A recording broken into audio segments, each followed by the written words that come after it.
கிச்சனை கொஞ்சம் அப்கிரேட் பண்ணலாமா? ஸோ இந்த இடத்துல வந்து நான் கலர்ஃபுல்லான ட்ரா செட் வச்சுருக்கேன் பாருங்கள். இது வந்து நான் அமேசானில் தான் வாங்கினேன். அதில் தான் வந்து வெங்காயம் அப்புறம் உருளைக்கிழங்கு பூண்டுலாம் போட்டு வச்சுருந்தேன். இப்போ அதை எடுத்து நீட்டாக பெருக்கி தொடச்சிட்டு இங்கே வந்து நான் இப்போ வந்து அமேசானில் வாங்கின இந்த ரேக் வச்சுக்கலாம். ரொம்ப ரொம்ப ஸ்ட்ராங்காக இருக்கும். 5 வந்து ரேக் இருக்கும். அதில் மெயில் ரேக்கில் பார்த்திங்கன்னா அந்த மைக்ரோ ஓவன் வைக்க போகிறேன். ஸோ எனக்கு வந்து இங்கே தான் பெரிய ப்ளக் இருக்குது. வேறு எங்கேயுமே என்னால் யூஸ் பண்ண முடியல. இதனால் நான் ஐடியில் தான் வச்சுருந்தேன். ஸோ அதனால் பார்த்திங்கன்னா இப்போ இந்த இடத்துல வச்சு அழகாக நம்ம ப்ளேஸ் பண்ணிக்கலாம். ஸோ மேல் ரேக்கில் வந்து நான் மைக்ரோவன் வச்சுட்டு செகண்ட் ரேக்கில் வந்து என்னோடய ரைஸ் குக்கர் வச்சுருக்கேன். அதே மாதிரி என்னோடய காஃபி மேக்கர்.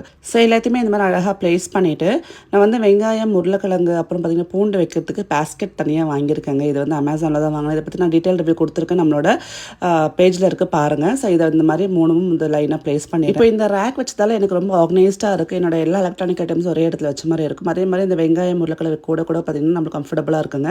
அதுக்குள்ள 2 பேஸ்கெட் வச்சு அதில் வந்து என்னோட வாட்டர் கேன்ஸ் அண்ட் ஃப்ளாஸ்க்லாம் வச்சுருக்கேன். இதெல்லாம் வந்து அங்கங்கே இருக்கும், எடுக்க கஷ்டமாக இருக்கும். ஸோ ஒரே இடத்துல இருக்கிறப்ப ரொம்ப நீட்டாகவும் நம்மளுக்கு வந்து நல்ல ஃபங்க்ஷனாகவும் இருக்கும். அண்ட் இங்கே வந்து என்னோட பையனோட லஞ்ச் பேக்ஸ் வச்சுட்டு நான் ஃபுல்லாக இந்த ஆர்கனைசேஷன் முடிச்சுட்டேன்.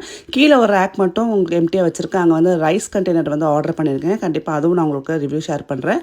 லிங்க்னு கமெண்ட் பண்ணுங்கள். இந்த ரேக்கோட லிங்க்ஸ் நான் ஷேர் பண்ணுறேன். Take care. பாய்.